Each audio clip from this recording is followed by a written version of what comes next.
Hello, and welcome to Family Folktales from the Nashville Public Library. I'm Susan Poulter, a librarian at the Main Library. Today's story is The Swineherd, from Andrew Lang's Yellow Fairy Book. There was once a poor prince.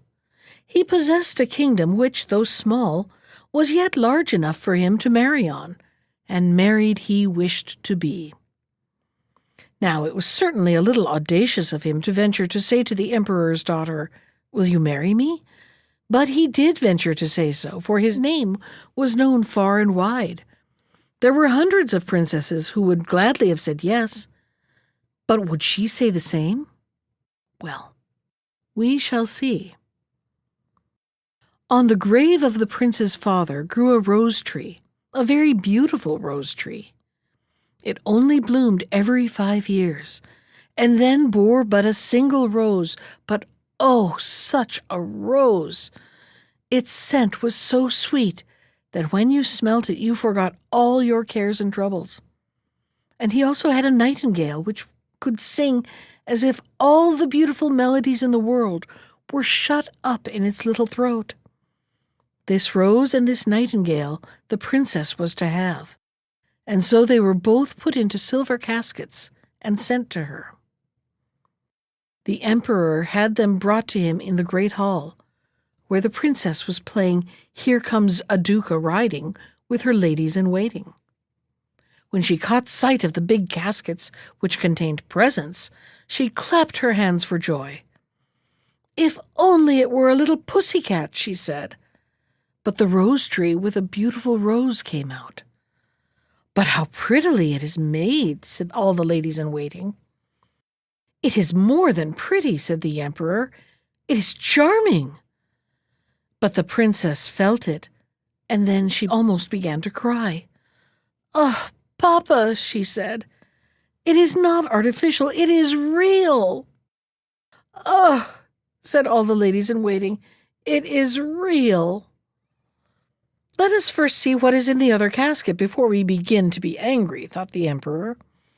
And there came out the nightingale. It sang so beautifully that one could scarcely utter a cross word against it. "Superbe! Charmant!" said the ladies-in-waiting, for they all chattered in French, each one worse than the other. "How much the bird reminds me of the musical snuff-box of the late Empress," said an old courtier. "Ah, yes, it is the same tone, the same execution." "Yes," said the emperor, and then he wept like a little child. "I hope that this, at least, is not real?" asked the princess. "Yes, it is a real bird," said those who had brought it. "Then let the bird fly away," said the princess, and she would not on any account allow the prince to come. But he was nothing daunted.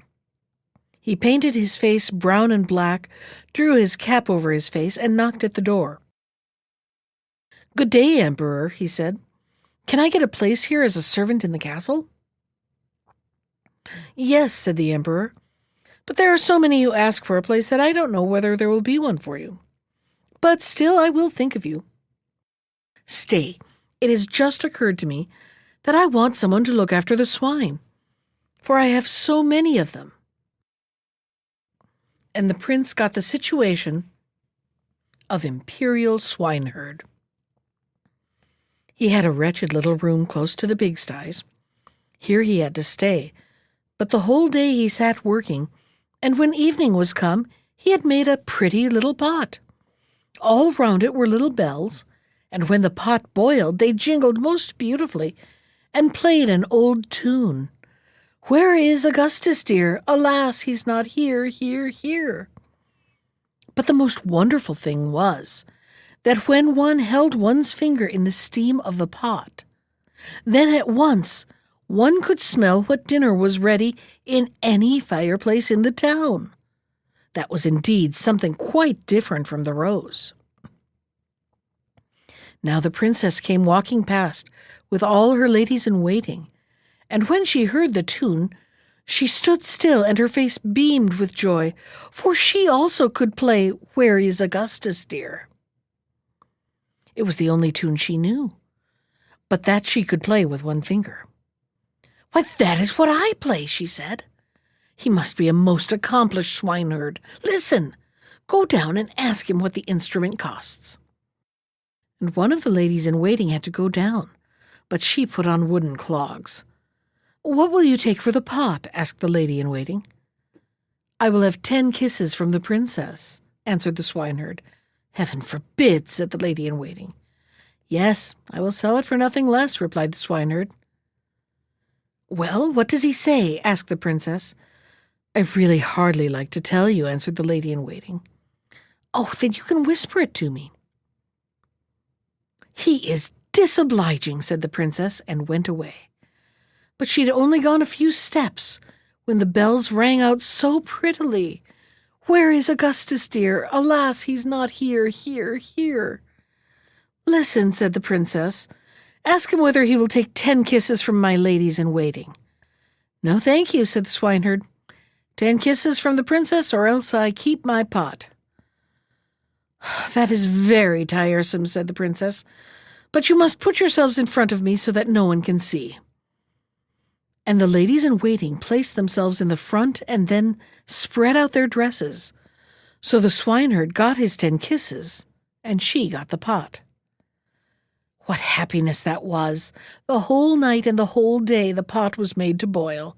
There was not a fireplace in the whole town where they did not know what was being cooked, whether it was at the chancellor's or at the shoemaker's. The ladies in waiting danced and clapped their hands. "We know who is going to have soup and pancakes. We know who is going to have porridge and sausages. Isn't it interesting?" "Yes, very interesting," said the first lady in waiting. "But don't say anything about it, for I am the emperor's daughter." "Oh, no, of course we won't," said everyone. The swineherd, that is to say the prince, though they did not know he was anything but a true swineherd, let no day pass without making something, and one day he made a rattle which, when it was turned round, played all the waltzes, galops, and polkas which had ever been known since the world began. "But that is superb," said the princess as she passed by. "I have never heard a more beautiful composition. Listen. Go down and ask him what this instrument costs, but I won't kiss him again." "He wants 100 kisses from the princess," said the lady in waiting, who had gone down to ask him. "I believe he is mad," said the princess, and then she went on, but she had only gone a few steps when she stopped. "One ought to encourage art," she said. "I am the emperor's daughter. Tell him he shall have, as before, 10 kisses. The rest he can take from my ladies in waiting." "But we don't at all like being kissed by him," said the ladies in waiting. "That's nonsense," said the princess, "and if I can kiss him, you can too. Besides, remember that I give you board and lodging." So the ladies in waiting had to go down to him again. 100 kisses from the princess," said he, "or each keeps his own." "Put yourselves in front of us," she said to them, and so all the ladies in waiting put themselves in front, and he began to kiss the princess. "What can that commotion be by the pigsties?" asked the emperor, who was standing on the balcony. He rubbed his eyes and put on his spectacles. "Why, those are the ladies in waiting playing their games. I must go down to them." So he took off his shoes, which were shoes, though he had trodden them down into slippers. What a hurry he was in, to be sure! As soon as he came into the yard, he walked very softly, and the ladies in waiting were so busy counting the kisses and seeing fair play that they never noticed the emperor. He stood on tiptoe. "What is that?" he said when he saw the kissing, and then he threw one of his slippers at their heads just as the swineherd was taking his 86th kiss. "Be off with you," said the emperor, for he was very angry, and the princess and the swineherd were driven out of the empire. Then she stood still and wept, and the swineherd was scolding, and the rain was streaming down. "Alas, what an unhappy creature I am," sobbed the princess. "If only I had taken the beautiful prince! Alas, how unfortunate I am!" And the swineherd went behind a tree, washed the black and brown off his face, threw away his old clothes, and then stepped forward in his splendid dress, looking so beautiful that the princess was obliged to curtsy. "I now come to this. I despise you," he said. "You would have nothing to do with a noble prince. You did not understand the rose or the nightingale, but you could kiss the swineherd for the sake of a toy. This is what you get for it." And he went into his kingdom and shut the door in her face, and she had to stay outside singing, "Where's my Augustus dear? Alas, he's not here, here, here." That was The Swineherd from Andrew Lang's Yellow Fairy Book. Special thanks to Ginger Sands for our theme music. You can find more of Ginger's music at iTunes or on her website at www.gingersands.com.